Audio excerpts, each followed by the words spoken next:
away, and on the date it cost us a couple of pence, and that's all around right now.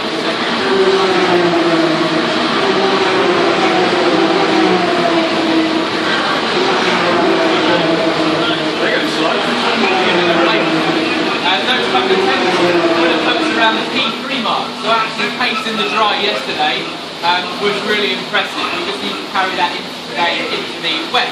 So there's quite a few changes that we made for the car now. In the wet conditions there isn't quite as much load going through the car, you're not using the tyres quite as hard, so we're trying to soften it off to compensate for that. We also got quite a lot of fog on the inside of the screen. When they build these cars, they strip them back to everything. So when you drive in these conditions in your road car, you remain quite dry. Trying to keep these sealed, like you've taken everything out of them, is quite difficult. The joints and so on need to be taped up, so no doubt we'll get a little bit steamed up in there. We do have electric or heated windscreens in the car, but because we run small race batteries, we can't afford to use the heated screen all the time. It's kind of like an electric fire at home, it really zaps your power, so we'll be using that in sort of intermittently to try and keep things clear to see where you're going. From the driving perspective today, the biggest problem is going to be visibility. So when you drive on the motorway and you drive and you see like Arctic in the stone lane, the amount of spray they create is a real pain. It makes it makes it difficult to drive. With the aerodynamics and the wet tyres that we have, these are similar to Arctic, but there's 32 of them and we tend to occupy a very small space. So when you're at the back or in the middle, or even you can't see a lot at all. We spoke about this morning with driving, and we kind of summed up that we're pretty much all mental, because we're all out there together, and it's only the guy in front that can see, and all we can see is the brake lights of the car in front, so you trust the car in front is going to brake at the right point to let you know when to brake. And before that, no one really wants to back out. So you always get onto this back straight here, off of the Indy circuit, and there's a very long, fast drag down to a bit more. And about 30 metres into it, you can't see anything anymore. But as long as you've got your steering wheel straight, you roughly know you're going in the right direction, and you kind of start counting. You think, well, I was back on the power a few seconds ago, so I've probably got another 5 at least. And trying to see is very difficult. It becomes as crude as that, driving in the wet.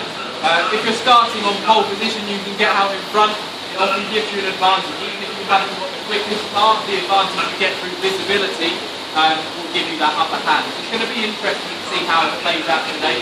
We need to get a good start and try and get into that front pack where we can see a little more. But unfortunately, I seem to be surrounded by rear-wheel drive cars. So I have a Audi and 3 BMWs, I think, in and around where I'm starting, so they're going to be a challenge off the line. We'll see what we can do there and settle into the race. For today, we've got just one wet tyre, there's no choice, like the same tyre, so we're just using the red that you can see on there now, and we'll probably put brand new tyres on it every time it goes out, because of that extra little bit of tread there, just helps to clear the little bit. About today or when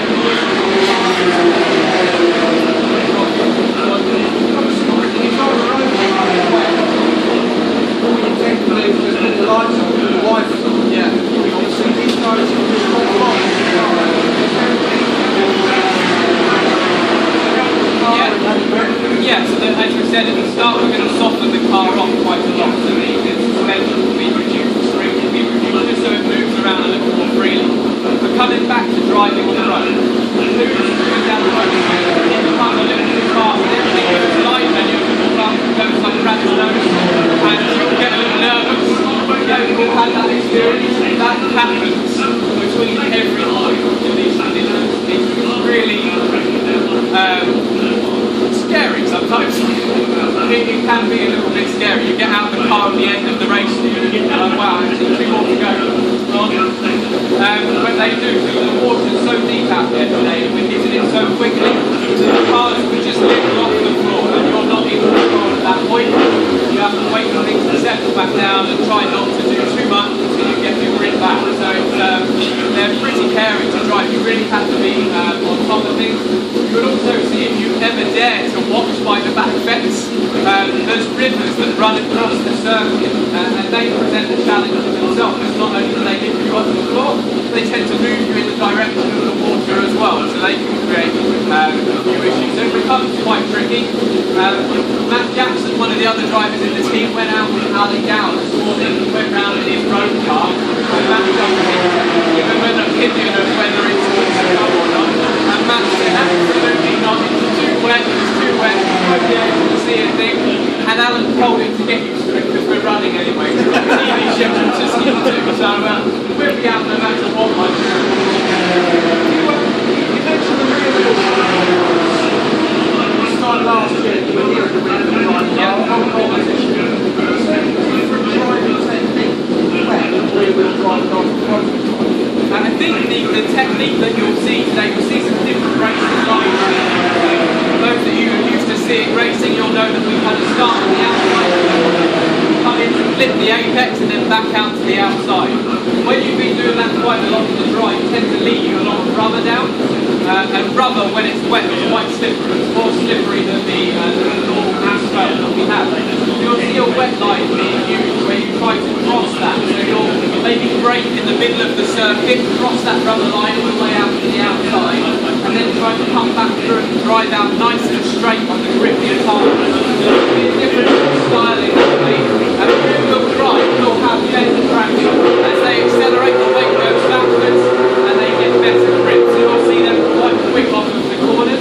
Where they will struggle is in this last corner in clearways, where you have to turn and power at the same time. They're not so good at that. So there'll be a bit of a throw up there. But we've had good success here in the wet and dry in the past, so hopefully we can rely on that to get us through the sport.